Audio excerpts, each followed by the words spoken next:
Salve, salve, galera! E voltamos, né, Rogério? Voltamos. Ufa, é muito assunto. Muito né? assunto. Não vamos negar. Exatamente. É uma carga grande para o aluno, mas ele pode, em momentos mais oportunos, rever, recapitular, não é isso? Pesquisar mais a fundo, porque esse tema, realmente, eles são longos e eles estão no Enem. Exatamente. É isso? Beleza? Então vamos lá para o nosso resumão. Na tela, meu diretor. Esse material foi feito para o aluno, né, professor Jorge? É isso Pensando aí. nele. Então, eles vão pegar e vão fazer toda a releitura, a revisão do material. Então, olha só, falamos aí sobre a estrutura geológica do Brasil, não é isso? Sedimentos recentes, essa parte verde, ok? Eruptivas básicas, são essas que vai aparecer em rosa, né, para o aluno. Sedimentos antigos, que é essa parte muito grande no Brasil, parte laranjada. E os escudos cristalinos, lá do pré-cambriano. Muito que é bem. essa parte preta, não é isso? Exatamente. Vamos lá. Falamos aí sobre a questão do relevo do Brasil, e ele é caracterizado por baixas e médias altitude. Que nós falamos, inclusive, que o aluno tem que guardar essa informação, que é muito importante, né, Rogério? O relevo brasileiro é caracterizado por baixas e médias altitudes, nunca altas. Raríssimas exceções, que é só 1% do território nacional. Muito bem. Como a gente vê aqui no mapa, né? Ó, Pico da Neblina, Pico 31 de Março, aqui em cima, ó. Tá vendo? Ó? Também lá na região sudeste do Brasil, Pico da Bandeira, Pico Pedra da Mina, Pico das Agulhas, Negras. certo? Então a gente observa aí. Então nós temos aqui os 11 picos mais altos do Brasil. A gente não vai fazer a leitura de todos, mas aí a gente coloca... Fica a nível de curiosidade para o aluno, né? Dá uma olhadinha Exatamente. aí. Mas o principal aqui é o Pico da da Neblina. Neblina, com 2.993,8 metros. Falamos sobre as unidades de relevo do Brasil. Durante a aula, falamos sobre 3 geógrafos. Falamos sobre Haroldo de Azevedo, falamos sobre Aziz Abissaber, né? Abissaber. Muito bem. E falamos sobre Jurandir Ross. Então, você tem que guardar a seguinte informação. Quando fala de Haroldo, lá na década de 40, Aziz Abissaber na década de 50, classificaram o relevo do Brasil em apenas 2 unidades, que são as planícies e também os planaltos. O único geógrafo do Brasil que classificou nosso território em 3 unidades de relevo foi Jurandir Ross, lá na década de 70, década de 90, principalmente aí com a questão da pesquisa agora associada a tecnologias, como de satélites que faziam todo esse mapeamento também do terreno brasileiro, e isso facilitou a classificação em 3 unidades, né, professor Jorge? Perfeito. Então, nós temos 3 unidades de relevo no Brasil: planaltos, planícies e depressões. Vamos lá no quadro, meu diretor. Aí a gente falou do intemperismo, né? A rocha mãe e as suas fases de desintegração, com a presença de ações externas, causa esse intemperismo. Depois acrescenta-se mais a questão de a presença de material orgânico. Esse material orgânico se decompõe e temos aí na última fase aqui um solo que está pronto, perfeito, digamos assim, desde a rocha-mãe, passando pelo horizonte C, B, A e o zero, que é o orgânico. Ok? Muito bem. E aí, como o professor Rogério falou, nós temos os solos do Brasil. Aluviais geralmente está relacionado aos rios. Exatamente. A água que leva esse solo, esse sedimento. Inclusive, depois que o rio desce, aquela margem de rio também fica muito fértil para a plantação. Muito bem, isso mesmo. Aí tem o salmourão ali no centro-oeste e sudeste, terra roxa, principalmente na região sudeste do Brasil, chegando até Goiás. E Massapê, no nordeste. E aqui nós temos uma uma legenda com a questão da fertilidade do solo. Dá uma olhadinha aí e veja como é que vai ficar aí a sua conclusão sobre a fertilidade do solo no Brasil. Falamos que tem movimento de massa provocado pela ação humana, é isso? E essa movimento de massa, esse movimento de terra, essa retirada, essa saída desse solo, essa erosão, está associado ao desmatamento, à ocupação irregular de encostas e ao peso acumulado sobre este solo, que acaba por acontecer essas situações aí que parece já nos ser uma tragédia anunciada, né, Rogério? Como a gente sempre tem visto no início dos anos aí, principalmente na região sudeste do Brasil, né? Exatamente. Professor Jorge, antes de finalizar, eu quero só deixar uma outra informação para o aluno não esquecer, que quando falamos de estrutura geológica do Brasil, 36% do território do Brasil são as áreas de escudos cristalinos e 64% da estrutura geológica do Brasil são as bacias sedimentares. No Brasil, a gente não tem dobramentos modernos. Por isso que o Brasil aí tem uma certa estabilidade, porque geológica, porque essas áreas de dobramentos modernos são áreas de formação recente, ainda que está em construção e gera grande instabilidade geológica. Então, aí quando você fala estabilidade, é que a gente não está muito sujeito a terremotos, né? Exatamente. Para não entender que a muito gente bem. não tem terremotos, nem vulcões aqui na região do Brasil. Muito bem, isso mesmo. É isso? Então, galera, agora é com vocês a atividade Arrepia, que daqui a pouco a gente volta. Valeu! Tchau!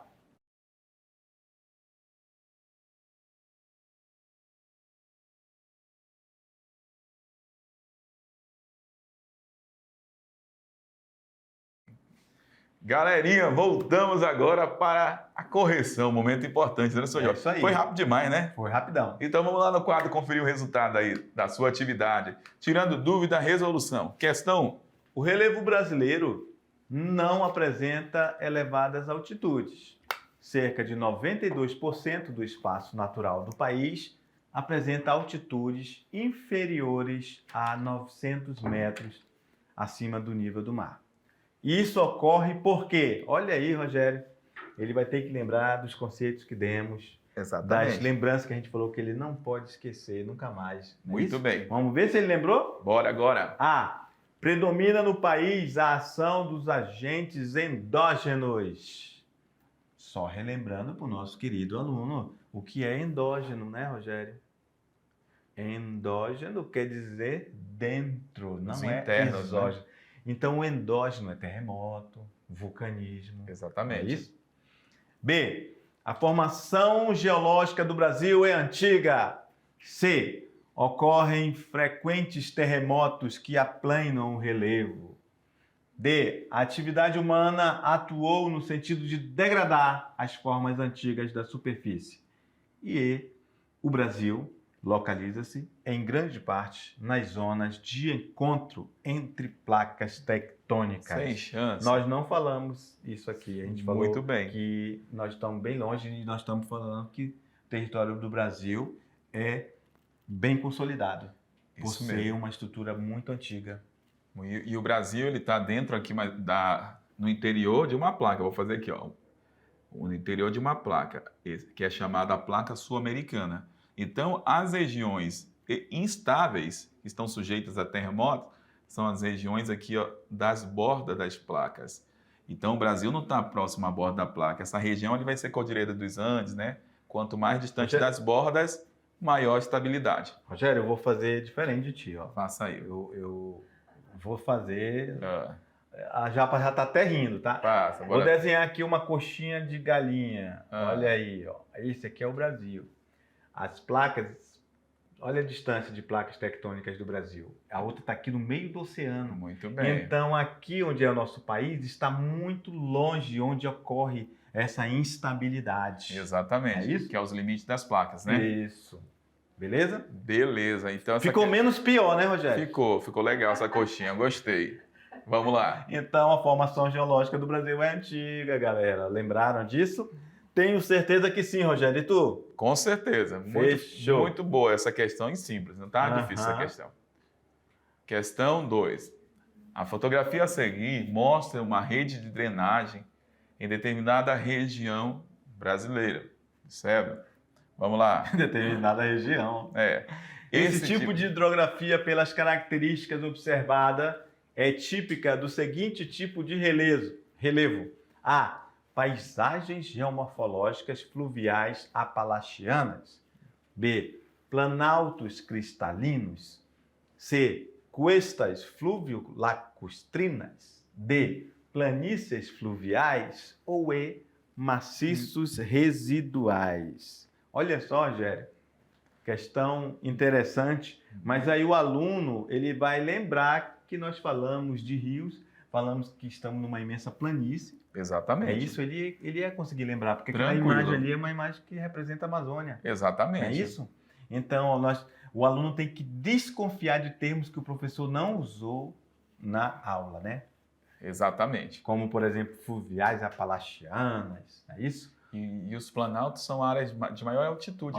São altos. Exatamente. É isso? Então, ele poderia colocar ali se fosse uma região de planalto, seria um rio de planalto Exatamente. que tem a drenagem da sua água bem mais intensa, né? Com quedas, né? Com quedas. Olha aí, aqui a gente observa o quê? Uma regularidade de terreno, ó. Pode verificar. Uma regularidade. Praticamente a mesma altimetria. Isso. Então só pode ser planícies. Vamos lá. Questão 3. No território brasileiro, as estruturas e as formações litológicas são antigas, mas as formas do relevo são recentes. Estas foram produzidas pelos desgastes erosivos que sempre ocorreram e continuam ocorrendo, e com isso estão permanentemente sendo reafeiçoadas. Conforme as descrições realizadas pelo texto acima, o relevo brasileiro é de origem antiga, sendo muito trabalhado pelos agentes exógenos de modelagem. Mais uma palavra aqui, ó. Agentes exógenos é o mesmo que os agentes externos, como intemperismo e também as erosões. Aí tem o comando. Essa dinâmica implica A. Na constituição de formações orogenéticas. B. Na ausência de cadeias de montanhas no território nacional. C. Na existência de imensas áreas de planícies. D. Na elevada amplitude altimétrica do país.